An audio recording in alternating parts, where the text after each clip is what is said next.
마켓 인터뷰 시간입니다. 네, 이 시간에는 뉴스토마토 보도국의 김혜실 기자와 함께하도록 하겠습니다. 어서 오십시오. 안녕하세요. 안녕하십니까. 자, 오늘 월요일입니다. 원화 강세 최근에 계속 지속이 되면서 이제 많은 사람들이 우려를 하고 있는데요. 네. 자, 그래서 오늘 이 환율 움직임에 대한 얘기도 좀 해보도록 하겠습니다. 그리고 전망도 알아볼 텐데요. 우선 김혜실 기자, 최근 환율 움직임부터 시작을 해볼까요? 네, 지난해 말부터 미국과 일본 등 주변 선진국들의 양적 완화와 그리고 국제 신용평가사의 한국 신용등급 상향 조정으로 원화 절상 속도가 빨라지고 있습니다. 원달러 환율은 1,070원 선 아래까지 내려갔습니다. 하지만 지난 금요일에는 원달러 환율이 소폭 상승했는데요. 4일 서울 외환시장에서 원달러 환율은 전거래일보다 2원 10전 오른 1,063원 60전에 장을 마쳤습니다. 이날 환율이 상승 마감한 것은 미국 연방준비제도가 4차 양적 완화의 조기 종료를 검토했다는 소식에 달러화가 강세를 나타내면서입니다.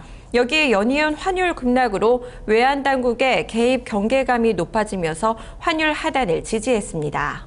네, 말씀해 주셨던 것처럼 지난 금요일장에선 8거래일 만인가요? 단기간에 좀 상승으로 방향을 틀긴 했지만 네. 최근 이 하락 속도가 좀 가팔랐었죠. 네, 지난주 서울 외환시장에서는 미국 재정절벽 합의안에 의해 통과 그리고 무역수지 흑자 기조 지속으로 원화 강세 속도가 빨라졌습니다. 특히 원달러 환율은 특별한 이슈가 출현하지 않는 한 당분간은 하락 압력이 지속될 것으로 보이는데요. 다만 원화 강세를 저지할 수 있는 변수로는 미국 부채 한도 협상의 부진, 그리고 미국 신용 등급의 강등 우려, 또 외환당국의 개입, 한국은행의 기준금리 인하 등을 꼽을 수 있겠습니다. 다만 이들 변수가 환율을 완전한 상승 반전세로 돌려놓기에는 역부족이라는 의견들이 많습니다. 자, 그렇다면 이 향후 흐름을 좀 전망해 보기 위해서는 이제 그동안의 움직임에 영향을 미친 요인들을 좀 분석해 볼 필요가 있겠네요.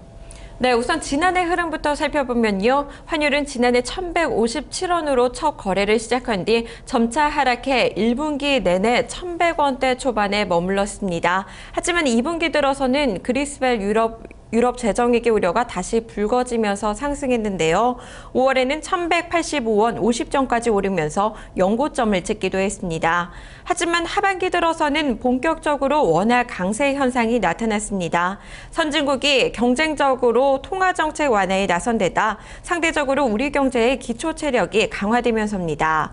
유럽과 미국, 일본 등이 돈을 풀면서 지난 10월 원달러 환율은 연이어서 전저점을 갈아치웠습니다. 결국 심리적 지지선으로 여겨지던 1,100원 선까지 내준 겁니다. 그렇다면 한국투자증권의 전민규 연구원은 원화 강세가 영향을 미치는 가장 큰 요인 무엇으로 보고 계신지 들어보시겠습니다.